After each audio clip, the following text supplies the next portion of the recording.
Welcome back to CBS Mornings. We have an update on a story we've been following here for months about people who say they were falsely arrested after Hertz accused them of stealing cars they rented. Some 230 people have filed claims against the rental car company in a federal bankruptcy court. We recently told you about a man who was held in a Florida jail over what he says was a false Hertz police report. Only on CBS Morning, he talks on camera with our consumer investigative correspondent Anna Werner about the experience he calls horrific. Charles Doucette says he's still living the day he was arrested. It is the scariest situation you will ever be in. Along with the 2 weeks he spent behind bars after Hertz accused him of stealing a car he had rented. I was scared for my life at some points in time. Doucette had been enjoying a pandemic-delayed cruise to the Caribbean with his girlfriend. But when the ship docked in Florida last month, customs officers acting on Hertz's theft report arrested him, cuffed him, and marched him off to jail. It's something I can't get out of my mind. His nightmare began with what this traveling pharmacy and healthcare consultant says was a routine rental, one of many he's had over the past several years as a consistent Hertz customer with top-tier President's Circle status. I recommended Hertz to friends, family, clients. You really liked him a lot, I did. Sounds like. I did.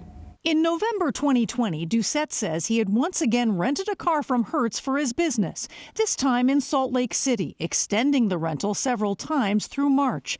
But in early March, Hertz filed a police report accusing him of stealing the car.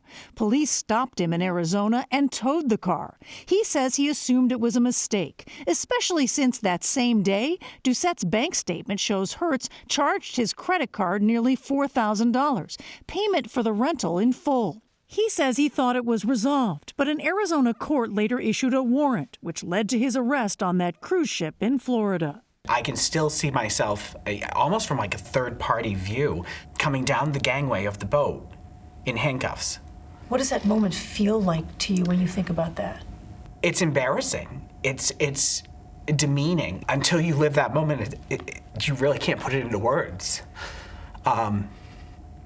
It's something I will live with for the rest of my life. I will never forget it. He spent 2 weeks in a Florida jail, then was flown in handcuffs to Arizona, where the warrant had been issued and released the same day. It's very surreal. We met up with him in Las Vegas, where he was waiting to catch a flight home to New Hampshire. As we sit here today, you still have charges pending against you. Yes. Felony charges. Yes. Nothing has changed. And there's more. Since our first story on Doucette's case ran February 15th, Hertz has brought up new claims, now accusing Doucette for the first time of not paying nearly $3,000 for a prior rental in June 2020 and having his rental privileges suspended. Then getting around the suspension while renting the car in Salt Lake City 6 months later by changing the state on his driver's license from New Hampshire to Alabama.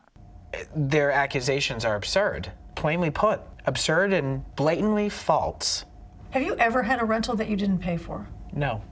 Have you ever had anybody from Hertz say to you, we've suspended your rental privileges? Not once. In fact, that June 2020 rental Hertz claims he failed to pay for, Doucette provided these documents showing he disputed a nearly $3,000 charge with his bank, he says because of overcharges, and the bank resolved it by refunding his money. And as to submitting a fake Alabama driver's license? Absolutely false. I've never even been to Alabama, so no. His attorney, Francis Alexander Malafie. Once Hertz was aware this was a mistake, they did nothing to correct the false information. And instead, they're trying to victimize the victim. And it should be the last thing that they're doing. I'm innocent. I shouldn't have to explain why my mugshot is nationwide. My mugshot should not even be out there. And if it wasn't for Hertz, it wouldn't be. Well, Hertz denies it did anything wrong here. The company says it made multiple attempts to contact Doucette, including sending a certified letter demanding return of the car. Doucette says he never got any of those notifications. Hertz maintains these situations are very rare. Meanwhile, Doucette still has to appear in court later this month on those theft charges. Such a bizarre story, Anna. Thank you so much for staying on top of it. And, you know, we don't know how rare it is because Hertz has been fighting in court to keep the numbers of false arrests secret. Right. And if you are one of the 230 people who are filing claims against Hertz, or you're Mr. Doucette who spent 2 weeks in jail, you don't care about the statistics. Right. You only care about making it right. Yeah, and the pain you went through. That's right. No question.